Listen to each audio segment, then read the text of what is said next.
is the overall champion, Mike Mentzer from Washington, D.C. There's always the question that comes about on who's the greatest ever, and I made a mistake. But if you were to look deep down inside of yourself, get honest, what you're really looking for. And don't use the free weights and the dumbbells and the barbells, okay, as much as they should be initially. Come on up, fight it, you mangy coward. Come on, one more. GG, Mike. Darcy Beckles of Barbados was second overall, and Dave Dupre was third overall. You wonder why you wanted to go into sport in the first place. It's hard. It's downright, it will annihilate. Why the hate? Step back in time to the 1970s, an era where Arnold Schwarzenegger reigned supreme over the bodybuilding kingdom. His intense workouts were the stuff of legend. We're talking a whopping 20 sets for each muscle group and grueling 2-hour sessions. Picture this, twice a day, 6 days a week. It was the gold standard, the ultimate blueprint that aspiring bodybuilders worldwide aimed to replicate. Arnold was the muscle-bound maestro, and his regimen was law. But then, in a dramatic twist, 1976 saw a new contender rise from the shadows, Mike Mentzer. Fresh-faced and fearless, he seized the title of IFBB Mr. America. But Mentzer wasn't content with just trophies. He was on a mission to revolutionize the game. He boldly declared that Arnold's training approach was a wild goose chase, lacking scientific sense and soaked in needless sweat. It was a shot fired straight at the Schwarzenegger stronghold. Mentzer's approach? A stark contrast. He kept it lean and mean with 3 to 4 workouts a week, each lasting under an hour. It was intensity that he championed, the secret sauce for muscle growth he claimed. Of course, Arnold wasn't about to take this lying down. Oh no, his response was anything but diplomatic. He went on record, telling muscle and fitness writer Jack Neary that Mentzer was nothing short of an asshole. The message was clear. Arnold was ready to go to battle to protect his training legacy. But if you were to look deep down inside of yourself, get honest, what you're really looking for. GG, Mike. Darcy Beckles of Barbados was second overall, and Dave Dupre was third overall. The purpose of all goal achievement is to develop a sense of mastery, efficacy.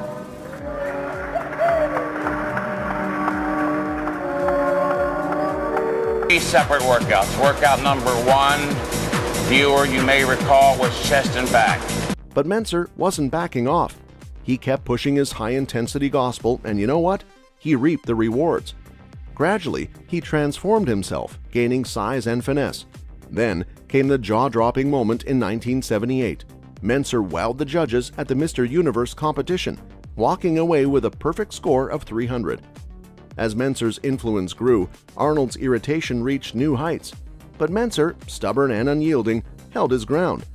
1979 brought Mentzer his first heavyweight victory in Mr. Olympia, but the ultimate title slipped through his fingers, taken by reigning champ Frank Zane and his superior muscle definition. The pursuit of perfection drove Mentzer relentlessly. For almost a year, he poured his heart and soul into training, and in 1980, he emerged at the peak of his powers for Mr. Olympia. The stage was set for an epic showdown, with the world eagerly awaiting an almost certain victory.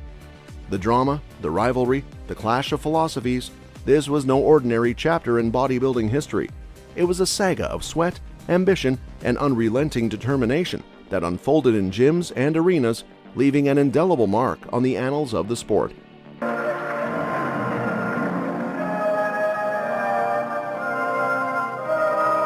There is the overall champion, Mike Mentzer from Washington, D.C.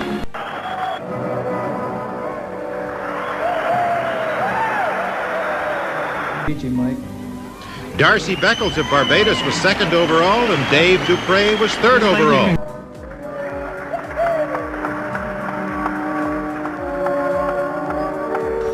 The controversial Olympia. 1980 marked a pivotal moment in bodybuilding history. The Mr. Olympia contest was about to go down in Sydney, Australia, and the buzz was electrifying. All eyes were on the reigning champ, Frank Zane, but what unfolded was beyond anyone's expectations. Whispers spread like wildfire among competitors. The rumor? Arnold Schwarzenegger, a legend with 6 Mr. Olympia titles, might be making a return. Confirmation came through Bill Pearl, the event's MC, reaching out to Boyer Co. in a hotel room. Arnold's comeback plan was revealed, a two-class format, a throwback to the past. It's interesting, at the 1980 Olympia, the only people who saw Arnold as the winner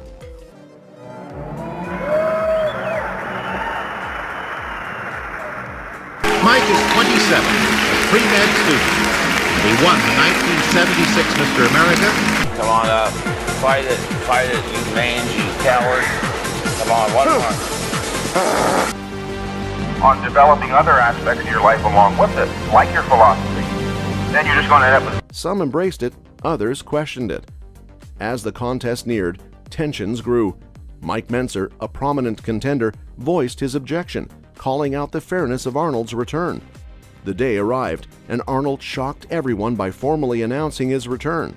The stage was set for an intense showdown. In the end, Arnold claimed his 7th Mr. Olympia title, with Mike Mentzer landing in 5th. The aftermath? A tidal wave of debates.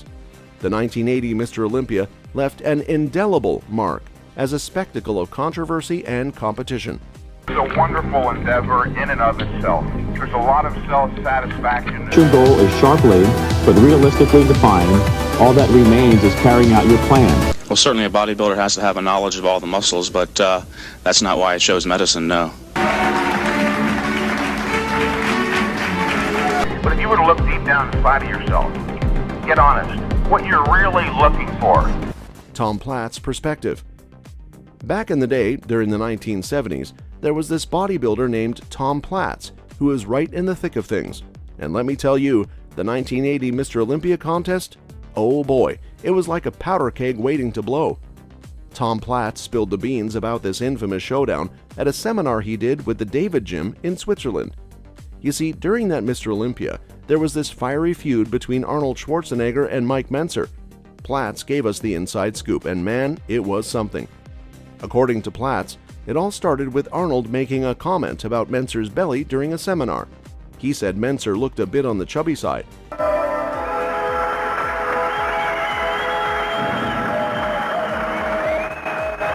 And don't use the free weights and the dumbbells and the barbells, okay, as much as they should be initially. The purpose of all goal achievement is to develop a sense of mastery, efficacy. Now you're going to go to failure on the press down, the isolation exercise. Ron Tufo in 1978 at the Mr. America contest called it "be angry because he lost." Happiness, which can only be derived from achieving goals.